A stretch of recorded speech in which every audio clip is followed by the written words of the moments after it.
Hey everyone, Brendan Snyder here. How are you? Thank you so much for joining me and welcome to another episode of New Music Finds. So this is where I collect together all the different albums and things I've purchased over the past week and give you a little rundown on it and everything. And I get it from Amazon, eBay, local record store, all the above, that kind of stuff. Now, for this particular week here, this is probably the least I have ever gotten, at least since I've started doing my channel. I only got 2 items this week. I know, shocker, right? I mean, usually I've got 8, 9, 10, 12 items or something like that. But this week, it just, I don't know, only 2 things. So we're gonna run through both of those in just a moment here. But before we get started, if you're new to my channel and you haven't already hit the subscribe button, please do. Leave a comment, hit like, all those things do help support my channel, so I would greatly appreciate it. And of course, if you turn on notifications, I'll stay up to date on really cool videos like this with New Music Finds, where normally I'm running through a lot more stuff. But I do got 2 really cool items that I'm pretty excited to share with you here. So both of these actually came out. They were considered new releases this past week. Was what, March 31st. But first one up, Melina Talbot, Lofgren Young. So those 4 guys you should recognize as Crazy Horse, the current lineup of Crazy Horse. Ralph Molina, Billy Talbot, both 2 guys that have been with Crazy Horse the entire time, supporting Neil Young, of course, and Nils Lofgren has been in and out of the lineup at various times throughout the years, but is currently back playing with them. And this one here is pretty cool. I like compilation albums and things that approach it a little differently. Now, these are all new songs, but when I say compilation, the reason I say that is the story behind the album is that during the pandemic, in order to keep their chops up and you know, they weren't touring and so forth, Neil Young said, hey guys, we can't get together and play, so go out and play with you know, local guys or your bands, or do whatever you got to do, you know, and write some new material and stuff. And then when all this blows over, we'll get back together and, you know, we'll still be creative and so forth and be able to, you know, write new albums and things. So that was the theory. And here we are now, what, 3.5 years or so, give or take, since the pandemic.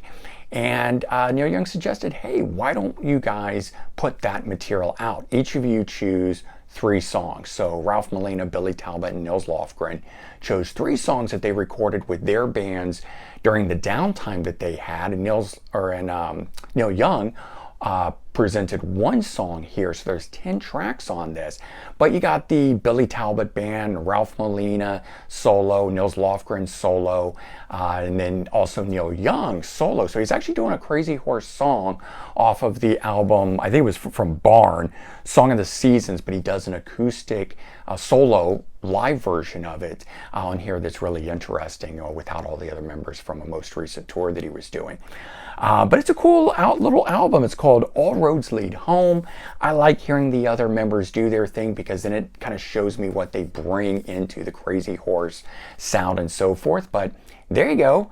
Melina Talbot, Lofgren Young, backside released on Neil Young's record label itself, and it does have a booklet in here. So actually, I'll open this up because it's got a cool photo on it here.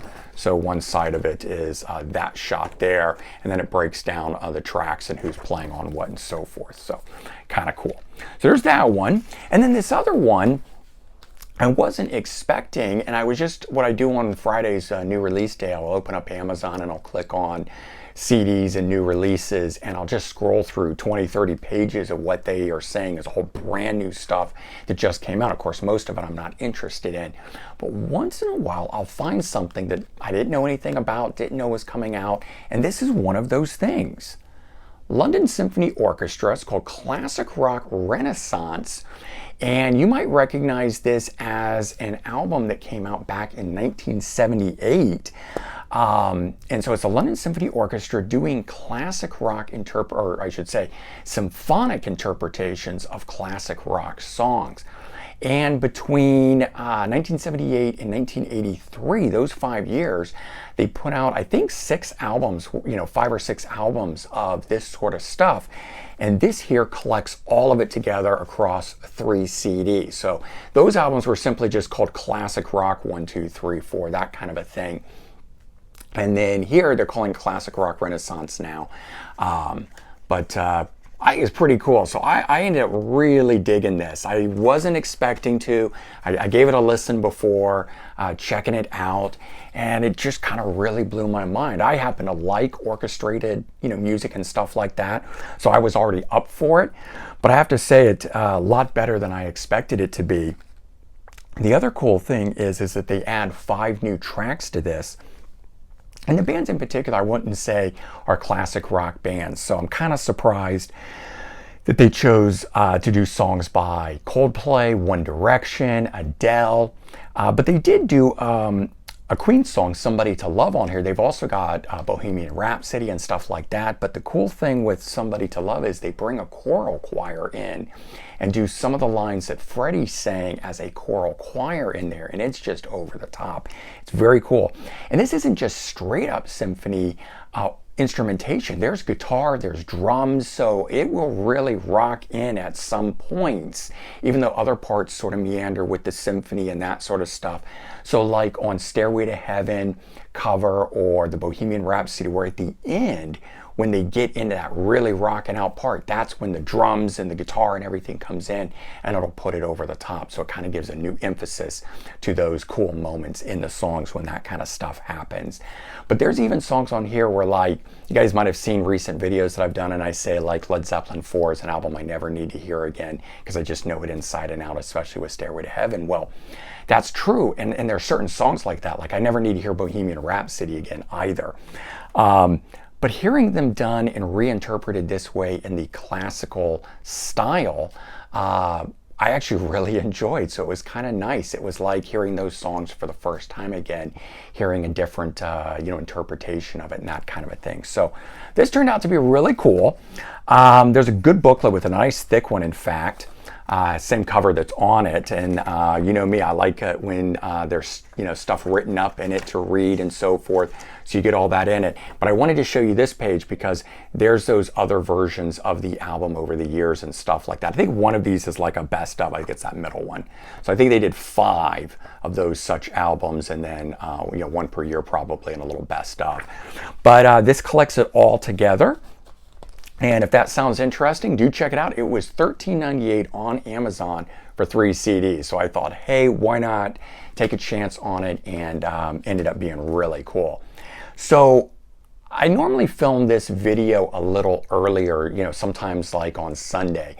And just, it's still a week's worth of stuff that I'll collect, but I had to wait. This is actually Tuesday, the day before. You guys are watching this on Wednesday, and I'm filming this now at night because I was waiting for my Last in Line CD, and I still don't have it. So I don't know what's going on with Amazon. I usually get my stuff on release day, but I couldn't get this one. Then it was, okay, it's coming Tuesday, so I come home on Tuesday all ready to film this video and add it, so I could have had 3 things at least, and instead I've only got 2. But then I just got an email notification saying, sorry, it's not arriving today, it's going to arrive tomorrow. So I was like, I gotta wait another day. And you know me, I don't like to wait. I like to get my music when it comes out. And I will say this about the album, because I have streamed it a couple times. I was not into the singles on it that were released, and I was not feeling this album, and I really felt like they had changed their sound. And I don't know why that is, because when I got the album, meaning I was able to download it and stream it and listen to it, I was totally into it. I'm really digging this album. So at first I thought, I don't need it right away, right? It can come on Tuesday because I'm not that interested in it. Then I streamed it and turned out it was really good. So now I'm just sort of, going nuts because it's like the album sounds good and I want it. I don't want to wear it out through streaming first. I want to get the album, have it in my hands. And you guys know that feeling. It's like getting this stuff, holding this stuff in your hands. Even if there's not a big booklet or anything along with it, but it's like I just want to feel that tactile quality. I want to open it up. I want to be able to flip it over. I love being able to read the song titles and things like that. And then if you get something like this one where you're getting the book and you get to read stuff along with it.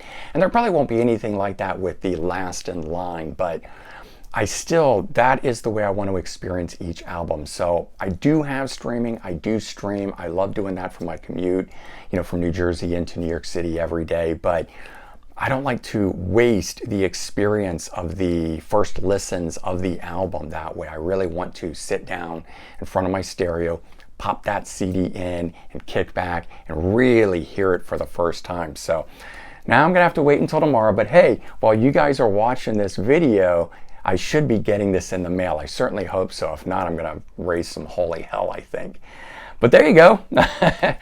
2 items, least amount of stuff I've ever gotten while doing this show for you here. So that's a new one for me. Maybe next week it'll ramp back up. Let's hope so. Get some more stuff in my collection and whatnot for you. Because, you know, hey, 11,000 CDs isn't enough, right? I can always use some more.